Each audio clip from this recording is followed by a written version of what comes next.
Bonsoir à toutes, bonsoir à tous et bonsoir Colombe Schneck. Bonsoir, ravi d'être là. Moi aussi, je suis ravi de vous recevoir. On ne s'est jamais vu, je crois. Pourtant, vous en avez écrit des livres, quand même. Notamment sur votre famille, fille, mère, grand-mère, etc.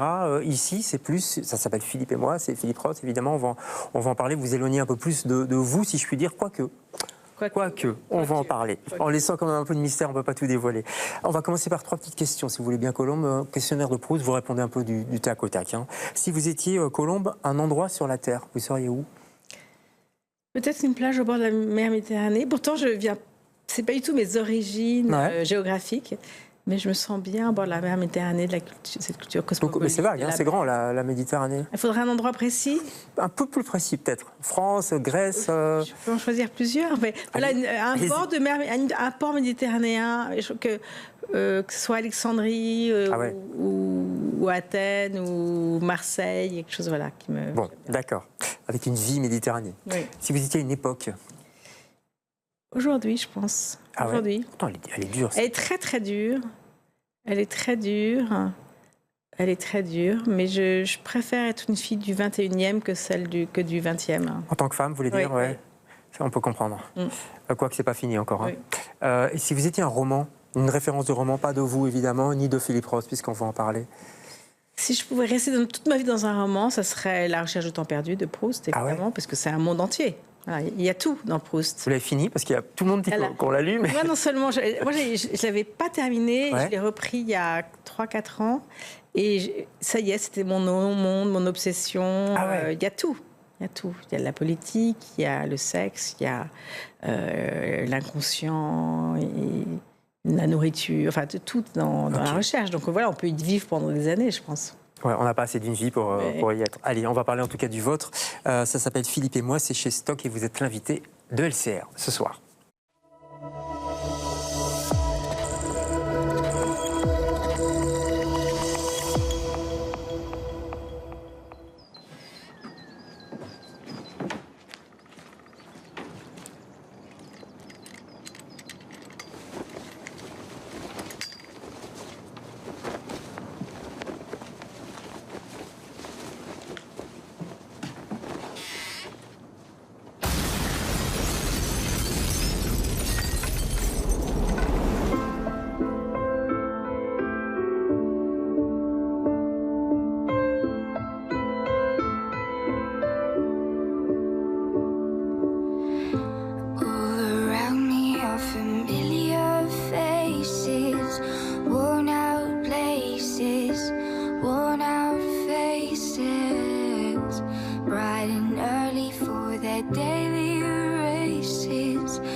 I find it kind of funny, I find it kind of sad.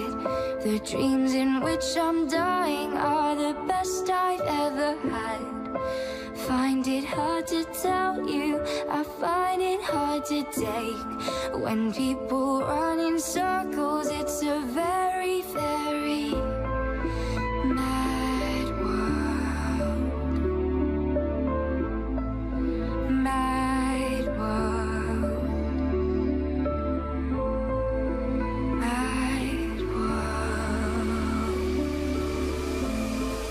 Mad world.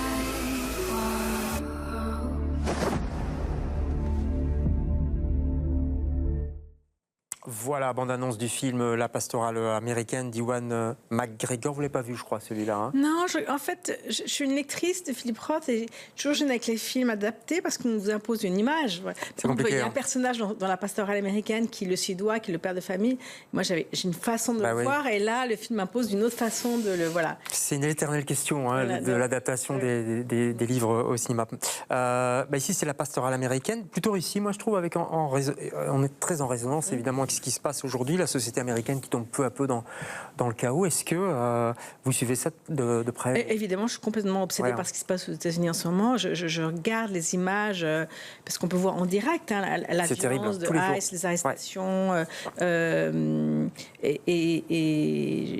J'ai le sentiment que depuis 15 jours, il y a une résistance aux États-Unis. Et il y a, notamment à Minneapolis. Voilà, à Minneapolis. Mais dans le reste du pays, les gens étaient très sidérés.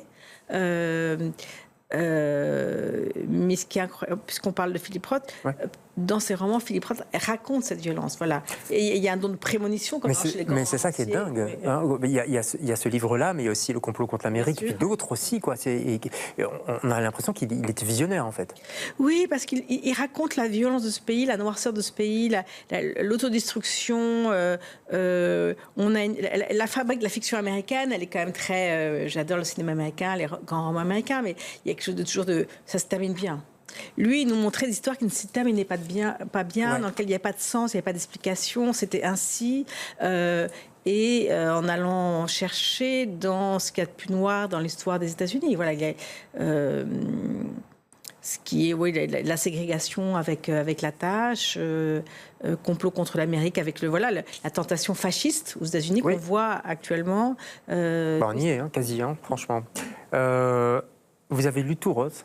Alors, j'ai beaucoup lu Roth, et pour l'écriture de ce livre, j'ai repris, je suis allée, j'ai recommencé mes lectures, et ce qui m'a passionnée, c'est d'abord que c'est un professeur d'écriture extraordinaire pour quelqu'un qui écrit. Pourquoi? Parce qu'il y a une énergie dans cette phrase, c'est aussi des livres sur la littérature et sur le fait d'écrire. Donc ça m'a... C'est quelqu'un qui m'a encouragée, qui m'a aidée de cette façon, en le lisant, à écrire ce livre. Et puis, ce qui m'a aussi peut-être intriguée ou m'a peut-être consolée d'une certaine façon, ou m'a aidée, certains livres sont moins bons. Il y a quelques romans qui sont un peu ratés, qui sont moins intéressants. Il y a des grandes périodes de Roth. Je pense par exemple, ces grands romans qu'il écrit après 60 ans, au début... Sur son père Oui, là, il y a Patrimoine, mais c'est Le complot contre l'Amérique, où j'ai posé un communiste, ou La tâche. Mais il y a toute une période des années 70 que je trouve moins intéressante, qui moins... Voilà. Et puis, il y a les livres du début, comme Portnoy, l'explosion Roth, l'énergie, l'humour, la cruauté, et puis toute une série de livres qui sont plus proches de l'autofiction, où il se raconte, où il essaie de comprendre ce qui lui arrive. C'est vraiment une œuvre où on voit évoluer, on voit grandir, on voit avec des moments plus compliqués, plus faibles, et puis des moments très très très forts. Alors votre livre, Philippe et moi, c'est une fiction, on est d'accord, plus ou moins. En tout cas, c'est une enquête scrupuleuse. Vous avez enquêté auprès de ses amis proches, sur des manuscrits, dans sa correspondance également. Et alors, c'est une biographie de Black Bailey qui vous a mis la puce à l'oreille? C'est une biographie officielle, d'ailleurs. Alors, j'ai lu le premier livre de Philip Roth, j'ai 16 ou 17 ans, et c'est mon écrivain. Voilà, ça devient très vite mon écrivain.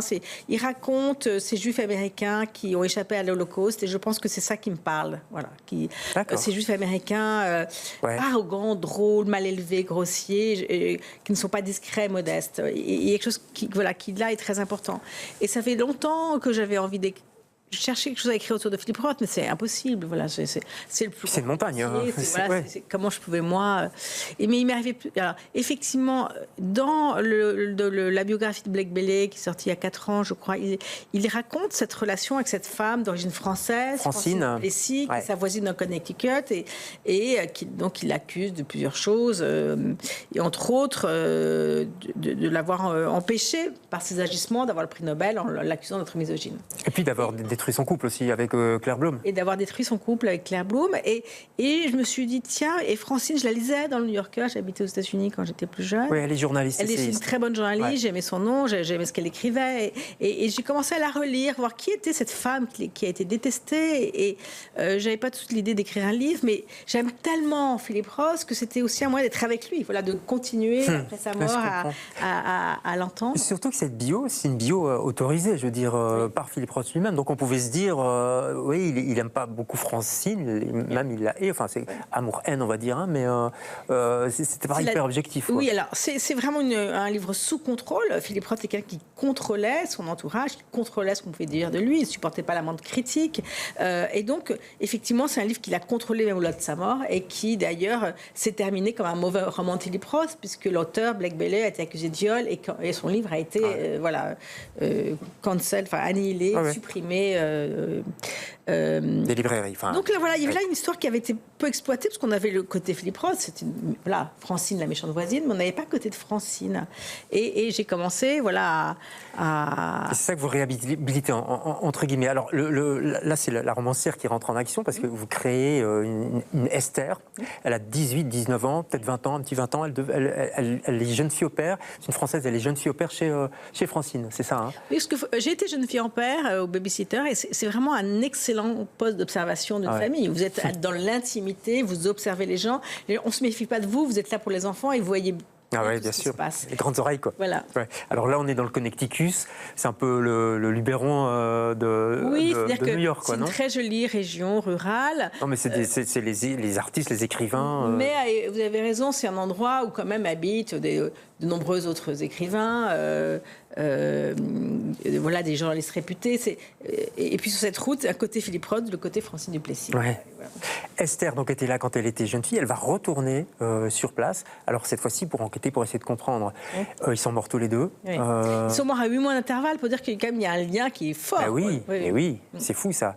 Et alors elle va commencer à vouloir comprendre, à décrypter cette histoire. Oui, c'était intéressant comment on peut détester quelqu'un pendant 40 ans. Moi, ça m'arrive de fâcher avec quelqu'un, mais non, je suis fâchée, et puis après, je passe à autre chose, et puis cette personne avec qui je suis fâchée, je la vois plus, et puis je n'y pense plus. Et pourtant, je suis quelqu'un d'assez obsessionnel. Mais Philippe Roth va ruminer, et dans des lettres que j'ai retrouvées, il parle d'elle, où il dit « J'ai honte, j'arrive pas à me débarrasser d'elle et de mon obsession, de cette femme qui habite à côté de chez moi. » Et en plus, c'est devenu la meilleure amie de sa femme. Oui, parce qu'en fait, elle l'aime, je pense qu'elle a été amoureuse de lui, et elle voit bien qu'il la rejette, il la trouve snob. Et c'est vrai qu'elle est snob, mais être snob n'est pas un crime. On l'est tous de certaines façons. Il est lui aussi. Aujourd'hui, et elle va devenir la meilleure amie de Claire Bloom pour rester dans ce cercle très intime autour de Philippe Roth. Et quand Claire et Bloom et Philippe Roth se vont séparer, elle va écrire cette lettre anonyme qui est une preuve de son amour, où elle lui écrit « Vous couchez avec une orgie commune. » Et Philippe Roth va faire une analyse graphologique de cette lettre. C'est bien l'écriture de Francine. Il lui envoie le pire avocat possible pour l'accuser de menaces, pour la menacer en tout cas. Enfin, pour dire que de l'un et l'autre, il y a une obsession. Oui, il y a eu aussi le livre Quitter la maison de poupée, qui va mettre le feu aux poudres, non? Oui, alors Claire Bloom, après son divorce, il faut comprendre que 15 jours avant de la quitter, Philippe Roth lui disait, lui écrivait, ce qu'il y a de plus précieux dans ma vie. Il la quitte, elle ne comprend pas ce qui lui arrive, elle est très amoureuse de lui, ça fait 18 ans qu'ils sont ensemble, ils viennent de se marier, et elle écrit un livre pour donner un sens à son histoire, c'est ce qu'elle m'a raconté. Et Philippe Roth est persuadé que Francine a écrit ou coécrit ce livre, que seule elle n'aurait pas écrit ce livre. Et vous il l'accuse. Alors j'ai enquêté, bien sûr. Lui, elle l'accuse dans ce livre d'être un homme pervers, d'une sexualité noire, etc. Et elle n'a pas tort. Il y a un peu de ça aussi. Et donc j'ai enquêté aussi, effectivement. Sur cette... Parce qu'il faut dire qu'il a aussi, par exemple, il ne s'est pas gêné pour draguer Esther quand elle avait 20 ans. Oui, c'est-à-dire c'est un homme c'est un homme du XXe siècle, donc c'est un homme qui ne s'empêche pas avec les femmes, c'est un homme qui a énormément de charme, c'est un homme célèbre, il a du pouvoir, il rentre dans une pièce, il peut repartir avec il en a 70, il va repartir avec une famille qui en a 25 ou 26, ça lui est arrivé. Et ça ne gêne personne, ça ne gêne pas lui. J'ai l'impression que vous êtes fasciné par lui, enfin je n'ai pas l'impression. Oui, c'est vrai.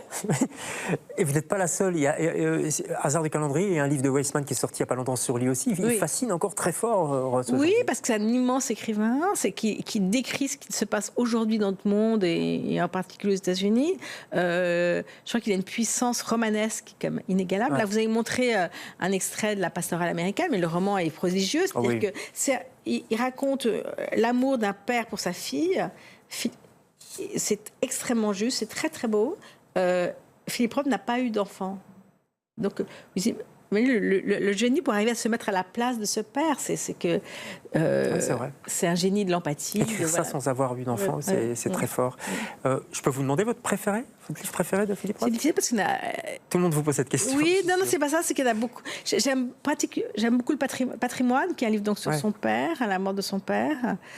Mais La Tâche ou Pastorale américaine, pour moi, sont des immenses romans. Moi, Portnoy, ils sont complexes, peut-être. Portnoy, c'est le premier que je lis. Et je me sens que j'aime tellement ce livre que je tombe de mon canapé. Ah bon, faites attention quand même. Allez, il nous reste 2 secondes, même pas, pour votre coup de cœur. C'est pas beaucoup, mais c'est une femme au téléphone. Oui, parce que je suis une lectrice. Et Carole Five est une écrivain que je suis depuis ses débuts. Elle pourrait faire n'importe quoi, c'est génial. Elle a une fantaisie en elle vous fait une pirouette. Là, c'est une femme, c'est une mère qui téléphone avec sa fille adulte, et sa mère l'énerve. Voilà, le sujet a l'air de rien. Et tout le livre, c'est ça? Et c'est génial, oui. Ah ouais, allez, c'est à l'Arbalète, je crois. Voilà. Chez vous, c'est c'est chez Stock, ça s'appelle Philippe et moi. Ça vient de sortir, précipitez-vous si vous aimez Philippe Roth, et puis pas que ça, aussi l'Amérique, tout simplement, et malgré tout. Et peut-être relisez Philippe Roth. Moi, ça m'a donné envie d'aller retrouver ces livres. C'est un peu un début aussi de ce livre. Merci beaucoup, Colombe, Merci à vous d'être passé chez nous. Nous, on se retrouve demain avec d'autres invités. Bonsoir.